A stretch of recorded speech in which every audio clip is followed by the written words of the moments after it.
Hi everyone, delonewolf here. Welcome back to some EVE Online, and in today's video I want to share with you guys the fit that I'm currently using on my Cynabal for the Shadow of the Serpent event.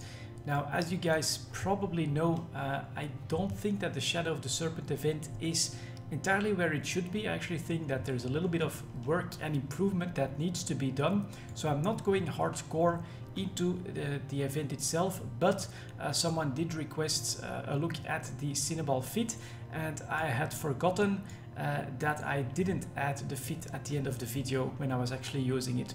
So if this is what you're here for, let's start out with the fit itself. In the high slots we start with four 425mm autocannon 2s. I'm using Tech 2 ammo because I do want a good amount of damage, as much efficiency out of the ship as I can get, so I will prefer to pay a little bit more for the Tech 2 ammo but get a bit more out of it as well. Final high slot goes for a Core Probe Launcher 2 with sister probes. The idea behind this is that the Cynabal is also an awesome exploration ship, so if you're doing sites for Shadow of the Serpent and you see some signatures, you quickly scan them, you find something like a 3 or a 4 out of 10, this ship should be able to run it without any real problem, and so that's why I added the probe launcher here as well. In the low slots we have 2 gyro stabilizers. We have a medium armor repair 2, energized adaptive nanomembrane, and a damage control. So a bit of a mix of some tank, some rep, and some extra damage boosting. In the rigs next, it's basically again a combination of tank and damage. So we've got a medium anti-explosive pump for the explosive gap that's usually there in armor. We have a medium auxiliary nano pump for a bit better repping, and we have a medium projectile burst eraser for a bit more damage. Now in the mid slots here we only have a 10mm afterburner 2 for speed and a web. The web is actually pretty important because of the low optimal of these guns, only 1500 meters, but the fact that they're still 425mm autocannons. Frigates can be a bit of a problem for this ship. So the web does basically help get the guns to hit those frigates. And then I added 3 cap recharger 2s. The reason for that is right here, of course, cap stable. That means that I can keep the afterburner, the web, and the medium armor repair running indefinitely. I will not run out of cap on this ship, which is I think pretty damn useful in PvE. When it comes to the drones next, the Cynabal has enough room for 2 flights of small drones, so I take 5 upgraded 2s and 5 salvager drones. This is mainly if I would find a 3 out of 10 or a 4 out of 10, then usually the final boss ship where the good loot drops from also has a good chance at some great salvage, and so having that room of course just is a little bit of an added bonus to the Cynabal. I think the Cynabal is a great choice not just for the Shadow of the Serpent event but really for any high-sec exploration. The reason for that is it's fast, it's got damage, it's got tank, it can keep all of this going indefinitely, it has the salvage drones as well, and I think very importantly it has this 5-5-5 slot layout, which basically means that even if you want to have an all-in-one ship, you could just get rid of 1 cap recharger, put in a relic or data analyzer, go around exploring whatever site you'll find, the Cynabal will then be able to run it. You'll just need to manage your cap a little bit when it comes to tanking and speed. But yeah, all around this ship is incredibly good in my opinion. I've wanted to try it out for quite a bit, and now with Shadow of the Serpent I decided basically to give it a go, and that's what we'll explore in the second part here. Let's undock this cool looking ship, let's go look for a few of these sites and see how the Cynabal can handle it. One thing that I've come across before, I was actually recording another video but the audio screwed up a little bit, I think because I stayed too close to the Cynabal itself. So this time we're gonna be a bit more zoomed out for the audio in game. Nothing here. We'll go to a Drell, doesn't have any stations, so there's I think a slightly better chance that there will be sites there. But yeah, what was I saying there? The Cynabal is a very cool looking ship, very fast. And oh yeah, it can actually break the Angel Cartel Guard, which is a pretty tough battleship that you can encounter on gates in belts sometimes, and that is part of one of the objectives for Shadow of the Serpent. So that is actually pretty damn cool and not what I expected. The reason is because I'm actually not going to do ship and research facility. We've already seen that, so I'm actually going to go look for a different site for this video, just to give you guys maybe a bit of combat against Angel Cartel, because you already saw how good it was against the Serpentis in this very same site. Yeah, this ship can actually break these battleship guards, and that is something that I've tried in my Ortrus with the rapid light missile launchers, and because of the long reload I couldn't break it. So I'm actually amazed at how well this ship is doing. Again, another one of these. Man, if you're looking for shipyard and research facilities, plenty of them around here. So let's go to the next system, to Castle Mall. Let's see if we can actually find something there. Maybe the one disadvantage of this Cynabal fit, it goes through ammo very quickly. So of course, autocannons, very high rate of fire. You'll want several thousand units of ammo in your cargo hold, and in fact, if you want to do more sessions with this ship, I'd highly recommend you get a few 10,000s of those in your home station so that you can refill on the fly, because yeah, a big site and you will lose several thousand of these rounds. So let's see if there's anything to do in the next system that is a little bit different. Nope, this is actually empty. Then we'll go off to Charmerout.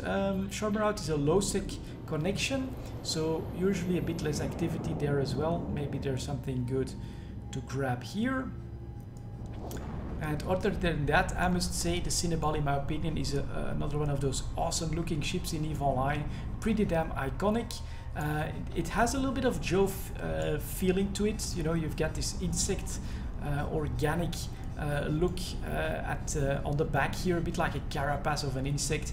That is of course because lore-wise the Angel Cartel have access to some Jovian technology, because they got into some abandoned stations in their home systems. But yeah, that just makes this an awesome ship to fly, just for the looks, for what it can do. I think all around really very strong cruiser for PvE. And here we go, there's actually an Angel Cartel something, which is Angel Cartel Mining Outpost. So we'll head out there, we'll see if the Cynabal can handle these Angel Cartel guys without too much trouble. It's an Angel Cartel ship as well, so could be interesting. Oh yeah, let's zoom out a little bit for the audio. And let's see how we can actually handle this site. Now another advantage here, you just saw me warping at 0. I've also done a few sites with the king of high-sky exploration, the Ishtar, and there, I mean, the Ishtar is still better, don't get me wrong. I do think that the Ishtar is the best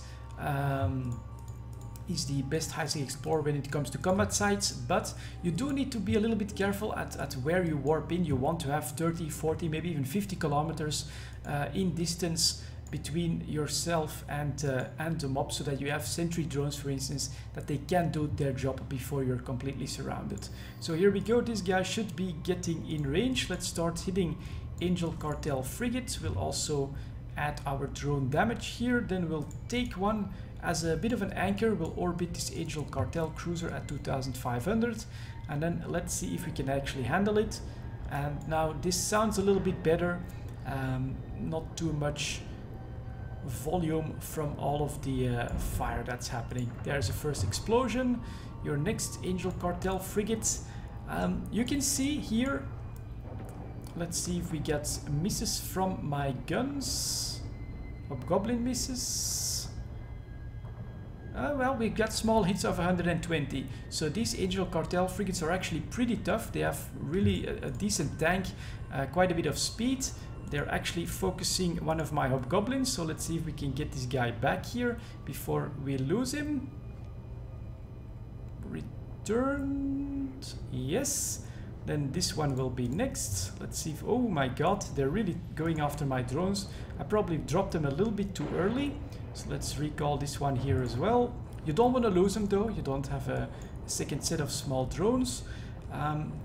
But let's see, there we go. You're starting to see my guns miss. That is because it's a little bit too close now, but luckily with the web it actually starts to coast out at more distance, then its orbital is not that good anymore, and you will actually start hitting it again with your guns. So am I going to risk the drones? Let's do it, so we can get this guy a little bit more quickly. Hopefully it'll work out. Nope, they're actually going to attack another one of my drones, so we'll pull this guy back. And slowly but surely we are killing these Angel Cartel frigates. And here now, in my opinion, the biggest advantage of my fit, I'm just gonna run the afterburner, run the armor rep, and we can just keep going. And I can actually try to fly manually a little bit more, a little bit better. This can really make the difference. For instance, oh god damn it, stop stop attacking my drones. This can really make a big difference when it comes to, for instance, trying to tackle some of these frigates, because a little bit of manual flying, getting them to actually basically align with you, pulled at a bit more distance so that your guns will actually hit them, can definitely make a really big difference here. So let's redrop them. Man, they really didn't like my drones on this side. I'm actually quite surprised by how much damage we've taken. I'm actually being whipped now as well. Alright, you can keep trying, but you should be dying pretty soon. Please. My god, die. Orbit 2500. Tough little frigates to crack here, but the first one is down. My drones choose the next target. And I'm actually being whipped, and it's the guy that whipped. So good job, drones. Getting rid of that whip is pretty important. But this is of course mostly my personal play style. I prefer cap stable stuff so that I can actually still focus heavily on the manual flying, on saving my drones. If on top of that I have to manage my cap, burst my prop mods, be careful to not over rep so that I don't waste too much cap. For me, it almost becomes a little bit too hectic, and this is a little bit more at ease, a little bit slower as well, sure, but it's just my preferred style, and the Cynabal is absolutely perfect for that. As you can see here, it's doing really well against its pirate brothers, who are also flying Cynabals. Right here, you're going down next. Kill that. And you can see here, I think, the really big advantage. I don't have to watch my tank. I don't have to watch my prop mod. I can just keep this stuff running, set and forget, which I do enjoy. And I'm here finally will kill the final one as I run out of ammo. Much quicker reload than the rapid light missile launchers as well. Also a pretty damn big advantage. Let's start firing here again. And now here we are probably a little bit too close for the guns, so you again want to go in the same line with them so that you get better hits. At some point we'll do that. Yeah, there we go, 815 armor almost gone. But this side is done, and I think it was a pretty decent showcase of why I enjoyed this Cynabal fit so much, because it's a bit more passive, a bit more easy, which of course the cap stable fit helps a lot to actually achieve that. So yeah, there you go guys, a quick look at Cynabal. If you want to try it out, feel free to do so. I'm definitely enjoying it very much, but as I've said in the previous video, I would definitely like CCP to change a few things for Shadow of the Serpent if they want me to go a little bit more hardcore in that. Anyways, that's it for this video guys. Thank you very much for watching, and I'll see you all next time.